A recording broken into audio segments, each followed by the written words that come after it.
Welcome back to another episode of the Fresh Grits of Melbourne. You are here with your host, Steve Flack, and today we've got some guest footage. We've got one guest. I know you're surprised. No, it's not even a guest. It's a mate. We've got Stephen Menzies footage, our R33 superstar, headed off to Glenvale on Sunday, last Sunday in fact, to get a bit reckless. Nah, it wasn't reckless. He was very safe. He, in fact, was a bit sore coming into this race. He was telling me he was squatting 100 kilos prior to this race, so his legs were a little bit sore. So that's to explain him not winning this race, apparently, but that's okay.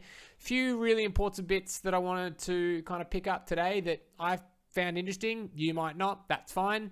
So I guess we may as well get stuck in. But before we do, we might as well discuss the race, the course, where we are, and what we're doing here. So this race is B grade. We're down with Caulfield Carnegie, or Carnegie Caulfield. I'm not quite sure which order it comes in.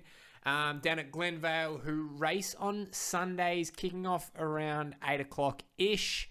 So with B grade, they actually share the race with D grade. So you just got to be mindful of that, making sure you give them plenty of room as you're coming around the corners. That's why we've got a couple of marshals on the course, just to make sure that everybody is doing the right thing and we're not causing any issues or qualms or anything like that, which I'm sure we don't, and they do a fantastic job at that.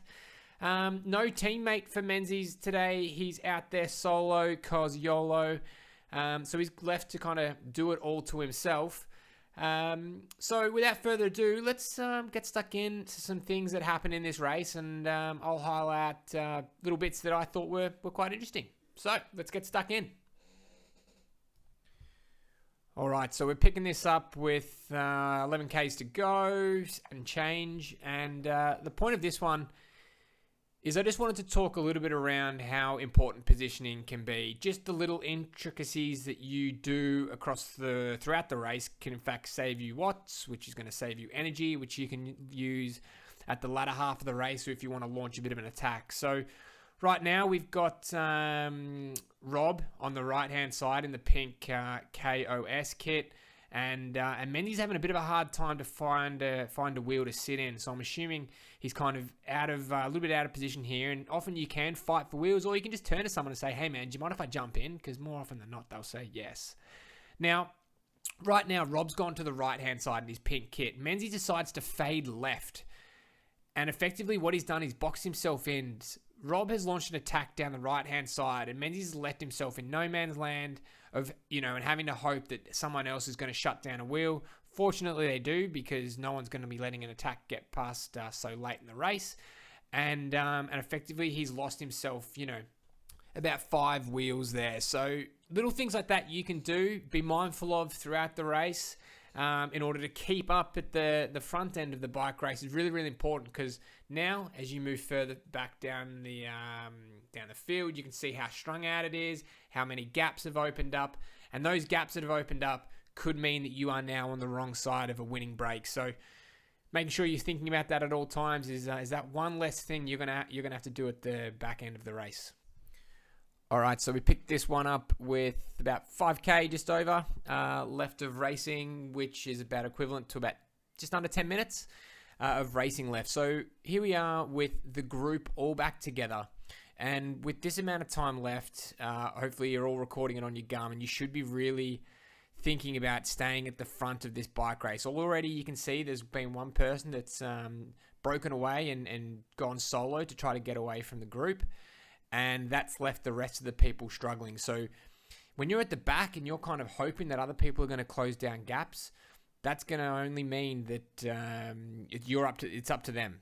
You're not really putting yourself, giving yourself the best chance. Whilst if you're at the front of the race, you know exactly what's going on. You can jump across to any break where you see fit, and basically let yourself be in control instead of waiting for others. So we're in a bit of a tricky situation here as time counts down and meters counts down.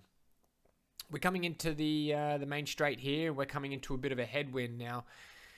Mindful here that you want to have a little bit like your head on a swivel, obviously being safe. There's some riders looking a little bit sketchy here, but you see this rider on the right-hand side in the Caulfield Carnegie kit. that is the perfect wheel you want to be jumping onto to help you bridge across. And the only way you're going to know that they are coming is by either listening, because you can normally hear them, but also every once in a while having a look over your shoulder whilst keeping a straight line, of course, just to see what's going on behind you is a really important part of crit racing. And obviously when you do that, making sure you're not veering, so maybe that's a good drill to practice with your friends. So coming into the back straight here, any sort of gap that you see, you want to be closing up now. And as you come around this corner, you could have moved up a couple of places there and really gotten to the front of this little group and tried to get people motivated and say, hey guys, look, we are not that far away from shutting this group down. If we can work together, we can bridge across. But obviously it does require the entire group to want to do that, which is obviously just a challenge in itself to get people motivated to want to work together. It's hard to do that enough in the best of times. So with about 3.5 Ks to go in the race, you should be really considering, if no one's looking like they're going to want to bridge across, you should be trying to conserve your energy as much as possible. And that's generally done by sticking onto smooth wheels. And if that requires you to pull through a turn, that's okay too, just as long as you're not surging to 400-500 watts and keeping it nice and smooth. So as the kilometers tick by, you can see right now that the watts have definitely dropped. And when that happened, the group bunches up and you start getting passed by different riders. So a gap was left there, and there's been a few more riders that have just passed you. And we're not really in a good position here now. We're not really on anyone's wheel. We're just letting people come across. So the race is definitely not over yet. You can definitely be looking to jump onto wheels, try to move your way up into position, but you can see the group is very strung out. The gap isn't too far away. That's definitely close enough to shut down, provided you got the legs to do it. But it is, look, we've all been there when you're bleeding out of the eyeballs, you got sore legs, and they're only so close, but you don't have the legs to get yourself across. Sometimes you do have to rely on other wheels. You can see here, number 29, he is looking pretty fatigued. So by looking at other riders, you get a sense of how they're traveling and how they're going to be into the sprint. You can obviously use that to your advantage as well and look like you're tired. And then coming into that last lap, all of a sudden you look a hell of a lot better. And you've tricked the other riders into thinking that you're a bit cooked. If you saw back then, the Caulfield Carnegie rider had been dropped from the group that he'd bridged across to. The pace must have increased, and he's fallen off the back. And that's obviously one of the downsides when you are doing a huge, big effort. He would have punched out 1,000 watts to try to get across. Obviously, you only have so many tickets in the bank, and when you're doing huge efforts like that, that's one ticket, maybe too many for that individual, for that guy that he's spent. So, fortunately, that race might be over for him.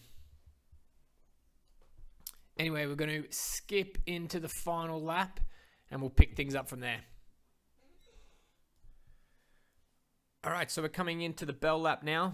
And from what I can figure out, we're sitting in about 16th place at the moment.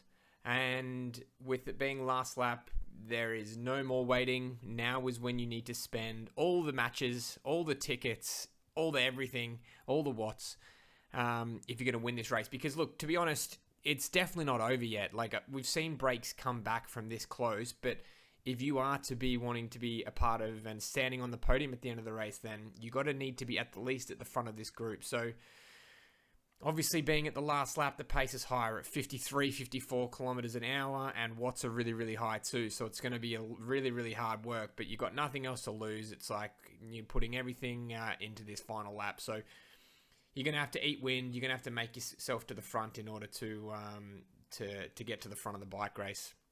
You can see people are getting dropped left, right, and center. They've done all the work that they possibly can to try to get themselves to the front, but they're absolutely gassed. All right, we're coming into the last corner now, and this is where Menz decides to step on the pedals and picks up one spot straight away as he starts to wind things up. He's out of the saddle now. 2, 3, 4, 5. He pips Paul, and does he pick up this guy on the line? 6. Picks up 6 places in that last final sprint. And, you know, if he had the legs and with a heart rate of 84, then you would probably think he would have had the legs. But I think there's a bit of a malfunction there. But, you know, it's just thinking, don't wait till the last minute to start moving up in the field. You always want to kind of be sitting up and around the front of the bike race, so then you've got at least control of what you decide to do. Obviously, easier said than done, and if you don't have the legs, you don't have the legs, and there's nothing you can do about it. But definitely positioning is going to help you not being as surgy, so it allows you to be a little bit economical. But look, it is what it is. He'll be back next week. He'll be on the podium. It's only a matter of time now. He's definitely got the legs to do it.